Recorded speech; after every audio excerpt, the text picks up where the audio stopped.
Well, thank you for having me.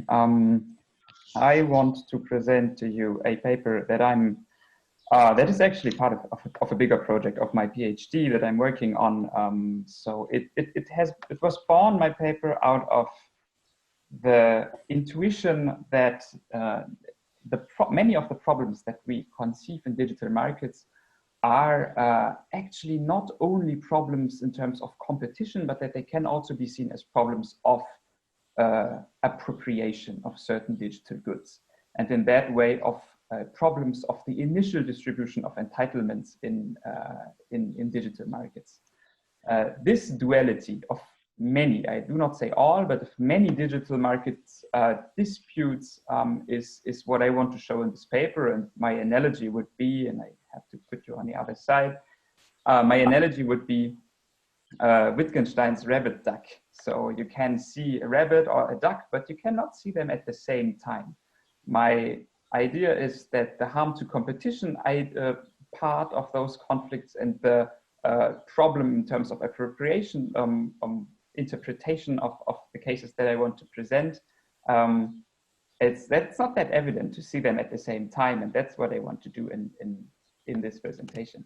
So I have defined three policy issues. My first one would be access to digital infrastructure, as being digital infrastructure being one asset that firms try to capture, try to appropriate. Digital infrastructure, what I mean by that is really exclusively the infrastructure in terms of intangible goods like operating systems, app stores, internet search engines. I'm not speaking of physical infrastructure here. My example for a case where you have this parallel dual competition law and appropriation scenario interpretation would be the Google Android case, the well-known Google Android case. I'm only focusing on one specific aspect of it, which is the part of the anti-fragmentation agreements. That's to say, hardware manufacturers that wanted to use Google Android OS, which is a property of Google, had to accept that they were not able to modify that, to modify Android, and to sell devices that run on a modified version, so the forks, the so-called forks. So we are speaking, so the entitlement here in dispute of this case could be seen as a certain way of controlling Google Android, of controlling the Android OS. So the outcome of this aspect of the Google Android case is that this entitlement has been distributed.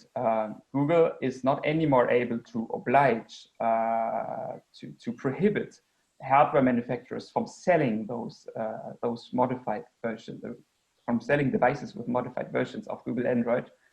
And so my interpretation of this is that Google's ownership position of this Android OS has become more precarious. So I move on to the second example, which would be the limits to the appropriability of network externalities.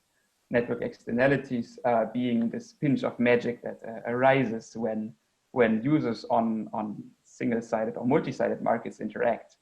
So my example would be the Facebook-WhatsApp merger that was accepted in 2014, and the ongoing saga of it in Germany, which is a case from 2019 and also actually a case from 2 days ago.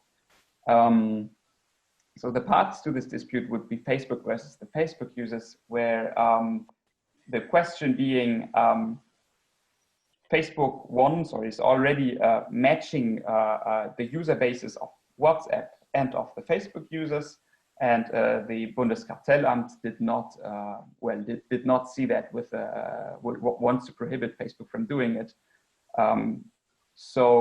Without going too much into the competition law aspects of it, my interpretation of it would be that the entitlement in dispute here is the exploitation of untapped network externalities that would arise or are already arising from the matching of those two user bases. And this entitlement has, at least as of now, the case on the merits is still pending, but it looks like as if this entitlement would be distributed actually and would not go to Facebook, but rather to the users. So the users, from the user perspective, it's rather a question of privacy protection. But in any case, it seems that Facebook will see itself, will see its potential ownership positions of those untapped network externalities become much more precarious. So again, I remind you that Facebook is still the owner of WhatsApp. So that's another situation where we have this duality of interpretations that I'm looking at. And the third point would be claims over third-party data. Those types of data that necessarily arise on digital platforms in order to make any interaction on those platforms possible. My case here would be the Google Snippets case from the Autorité de la Concurrence, so from 2020, which is actually where the context is that in 2019 we had the digital content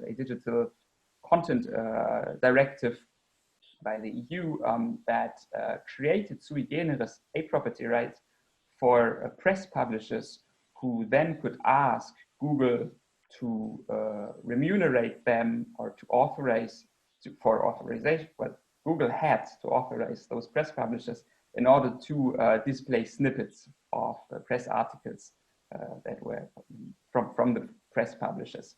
The idea here is, well, this did not went too well because Google was in a superior bargaining position and so was able to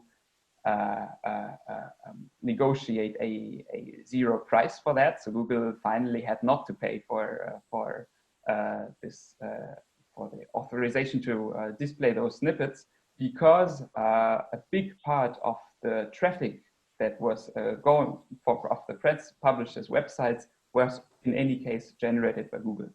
So here the outcome of the competition law enforcement, or at least of the preliminary enforcement here, is that this entitlement, the remuneration for for the display of the snippets, is also distributed to the press publishers, although a clear legislative, although the legislator had already created a property right, here the Autorité de la Concurrence is reinforcing this effectivity of this so-called neighboring rights on the snippets of their articles. So another example of this duality of certain cases in digital markets disputes, where we can see a problem of competition in terms of a problem of appropriation of certain goods, of the initial distribution of entitlements, and I say that really with reference to Coe's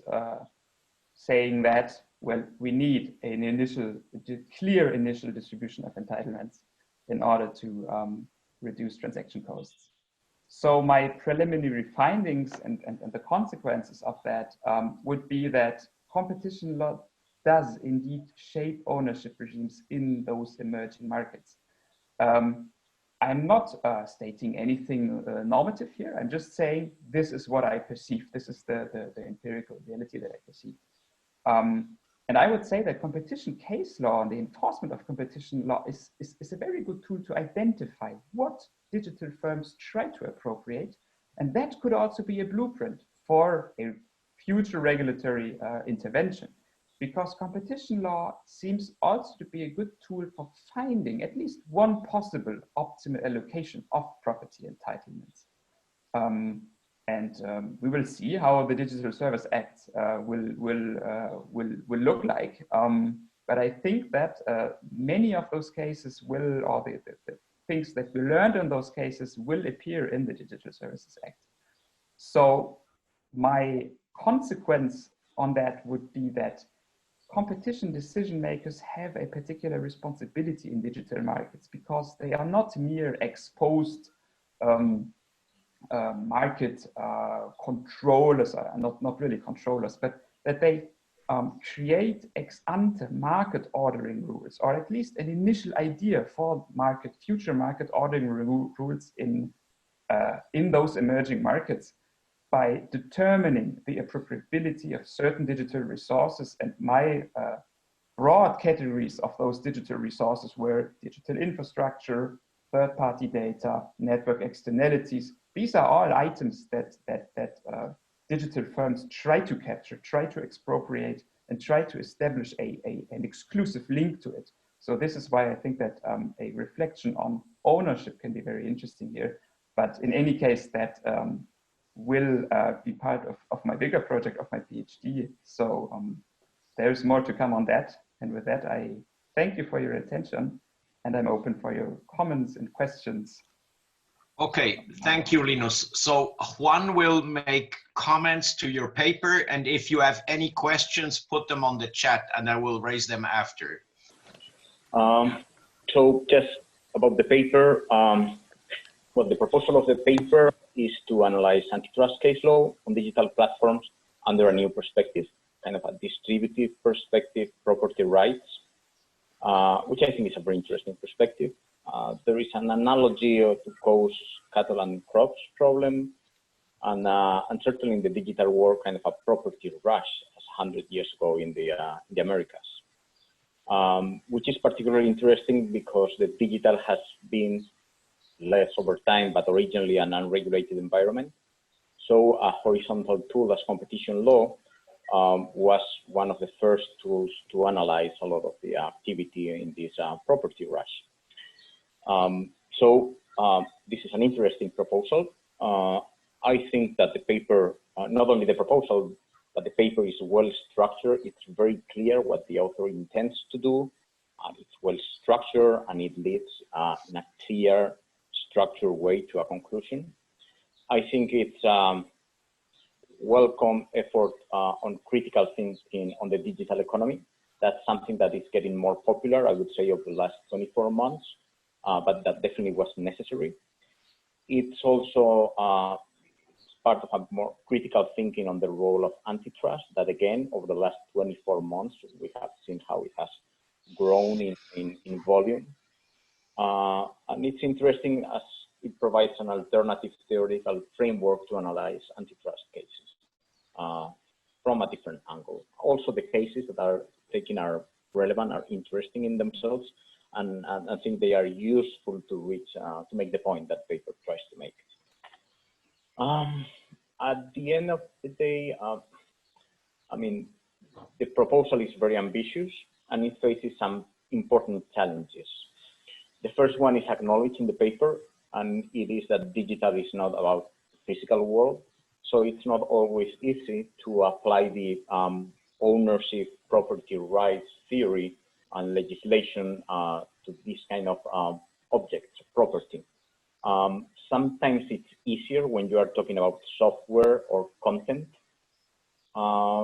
Sometimes it's not that easy, and there is a big controversy that probably a reference to it would have been interesting on data ownership and whether data is something to be owned or something to be protected as a fundamental right. There is a big debate. That's why I say it's yellow. I mean, it's a big debate about ownership of data.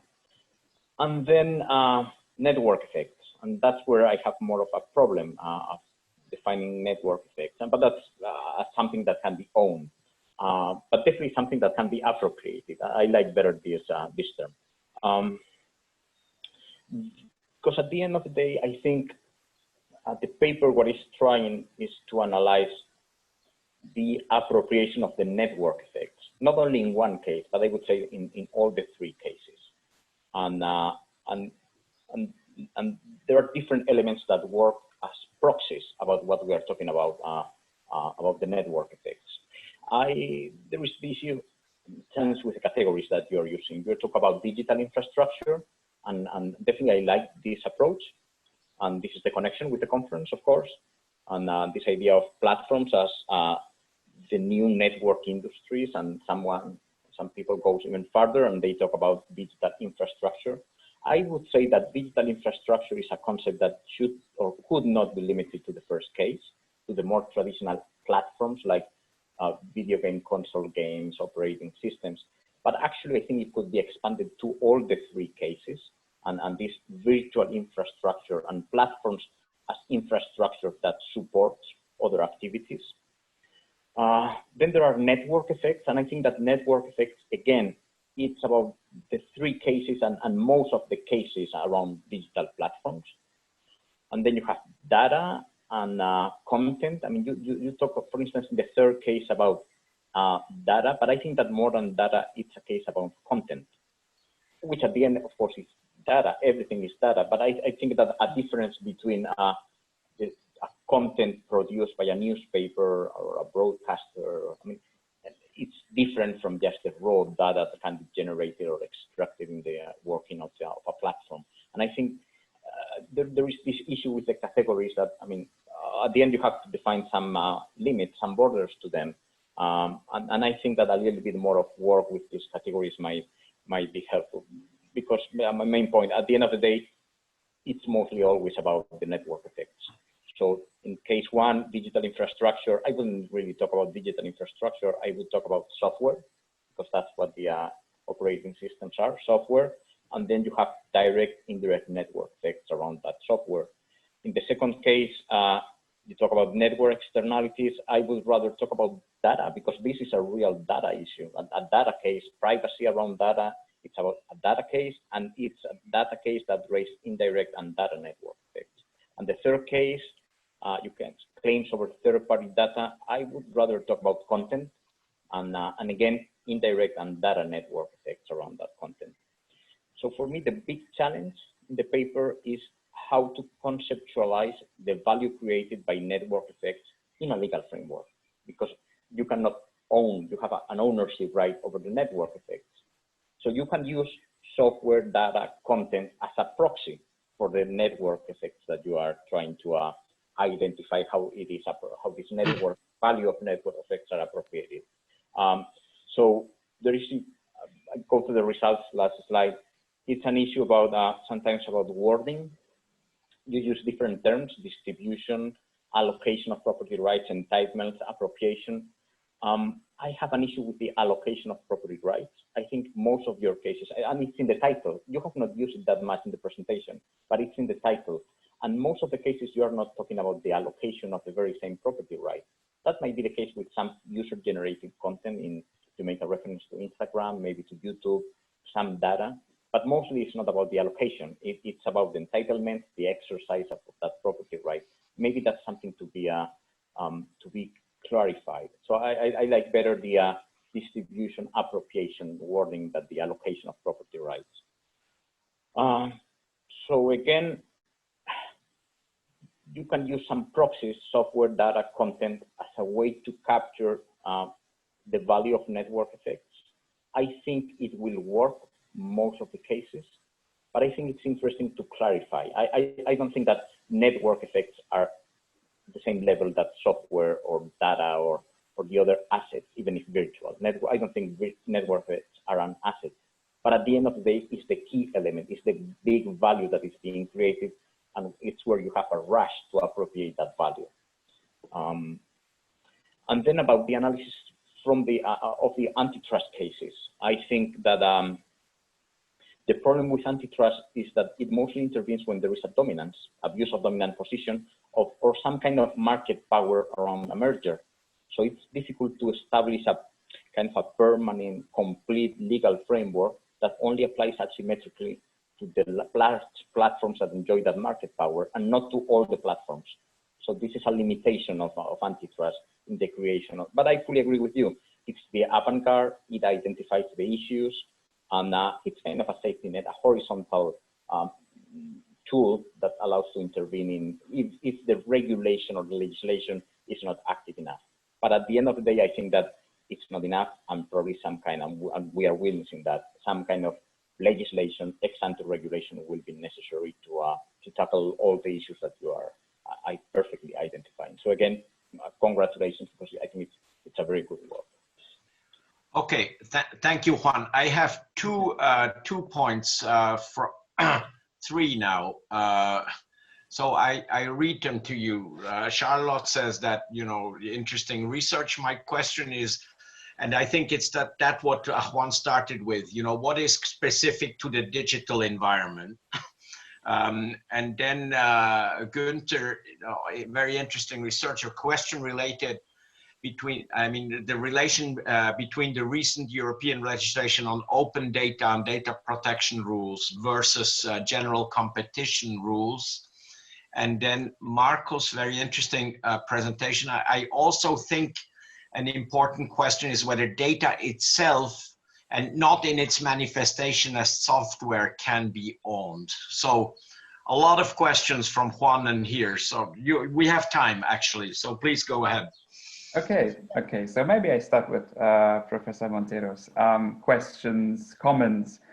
Yes, indeed, I had also conceptually a problem with this distinction between what is appropriation in the sense of taking possession, taking almost physically possession of, for example, network effects, and the more legal concept of ownership, of owning something.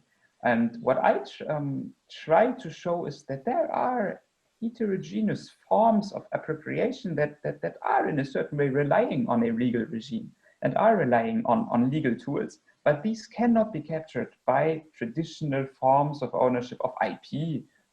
We have much IP in software, but there are some of those digital firms try to, I have the impression they try to find other ways in order to appropriate their value than going for the classic forms of ownership. I'm absolutely, I totally agree with the idea that no, indeed, maybe these are not real property rights, not classic property rights that are distributed here, but still there is something about appropriation that is distributed here. And maybe it's just something that we, for the moment, we do not have the right words for. That is, okay, so thank you very much for the classification. I had some problems also with the classification of those cases. And indeed, at the end of the paper, I also say some of those case laws and the alternative examples that I give in the paper could be classified under different categories. So it's less a sort of classification for the sake of a classification. It's more a sort of a mental model that helps us to identify the stakes of the case law, of the specific cases. Well, and now I'm going on to Charlotte's question. So to what extent do you consider that this is specific to the digital environment? I think it's quite specific to the digital environment because we have those strange assets, that intangible assets that firms try to extract value from, like, for example, or items. Maybe I should speak in even more abstract words, items, like, for example, network effects, these types of content. What Google tries to make value of is not the real press article, but just a preview of the article. This is not the article itself. And by the way, in the directive on the digital content, they say that this is not related to, so the directive says that it's not related to the ownership rights that are already to the copyright on the article, but that this is a separate ownership right, a separate property right. Well, I think what I'm looking at is quite specific to the digital environment. Yes, I think it's quite specific. The question from Professor Dr. Knieps. So question on relation between recent European legislation on open data and data protection rulings versus the general competition rulings. I'm not sure if I have a good answer on that one. Well, there's much questioning on access. On access to data. I would go a step further, and I would also say that when we take this idea of ownership, this perspective of appropriation, we could say that it's not only about access. You cannot explain everything with, for example, the essential facilities doctrine in competition law. It's also about, like, for example, here in the Android case, it's also about the right to modify and to sell devices with a modified version. That's not a question of access. That goes much further. It's a problem of appropriation. And so I think that I hope that I answered to that question, but I'm not sure if that was the right answer. But I'm going on to Markus Schreiber's question. He thinks that it's also an important question whether data itself can be owned. Sure. There's an interesting case, an American case law, very old, more than a century old, that deals with a newspaper that claimed ownership rights in the news itself. I think this is related to this question. To say, okay, data is maybe itself something that goes beyond the simple manifestation of it. So data as information, this is what I read here. Can we own a piece of information that can be found in nature in a certain way, but that requires work to find it? I'm not sure. I think that's a quite specific, it's a quite philosophical question, actually, quite abstract. I would say, if we allow data to be really owned with classic ownership regimes, with classic exclusive rights, then this will have strong repercussions on how digital markets work, on how, for example, social networks have to ask us for permission to use our data, and have maybe to remunerate us if we say that we would be the owner, so the user would be the owner of data.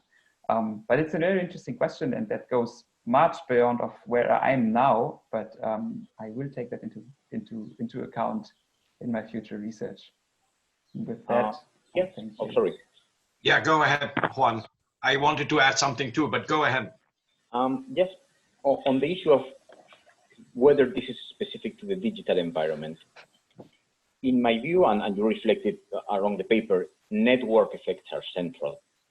And this difficulty, and this is the big challenge, and how you conceptualize these network effects from a legal perspective as something that can be regulated. Well, it's true, the scale of network effects in the digital world are unparalleled, but they are not new. I mean, we have the network industries, which were pretty much about network effects. And you have a century of experience on the regulation of network effects. And you have a century of experience in telecoms, in electricity, on how you have companies that try to monopolize, appropriate that value from network effects. And you have a whole lot of instruments that have been used very different over time on how to avoid the appropriation of that value by the AT&T in telecoms, General Electric in electricity, the railroads. So it's not radically new. It's true that the scale is new, but we can learn a lot from this regulation on the allocation of the entitlements and the limitations of property rights in the network, in the traditional network industries. That's why we underline a lot.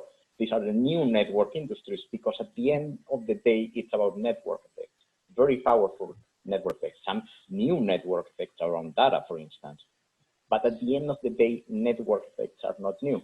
It's just the scale that it's new. And that's why I think it's so interesting to connect both experiences, the traditional network effects and the new ones. Just by two remarks. One, by way of a joke, I liked Juan's original thing, the property rush. You know, it's not network effects, but by analogy, it's also the Wild West somewhere, what we have here with Google and Facebook and these kind of things. So, but more seriously, I think the big issue you highlighted is ultimately still an issue of not even terminology, of conceptualization, and you know, where we will use. I think we sort of start to see more clearly the output end. We have these digital platforms, whatever, and they appropriate network effects. I think that's, you know, that's one. But on the input side, data, we are a little bit more confused because there are data, there is information once you know, you interpret it, there is knowledge once it's even more sophisticated, so on that side. And then I think when we talk about platforms as the new infrastructures. You know, it's still by analogy, and you struggle with that too. What is really the infrastructure? I personally think it's actually the algorithm, you know, which is the infrastructure, but then it's not an infrastructure, but still it requires investment. So anyway, so that's future work on conceptualizing everything. And then where does competition law come in that kind of chain? With the data, with the information, with the knowledge, with the platforms, with the appropriation, with all of this. Anyway, so just good thinking. So thanks for a good paper, and thanks for, oh, I see there are 2 more questions. No, yeah. No, it's okay. It's just thank you. Everybody thanks you.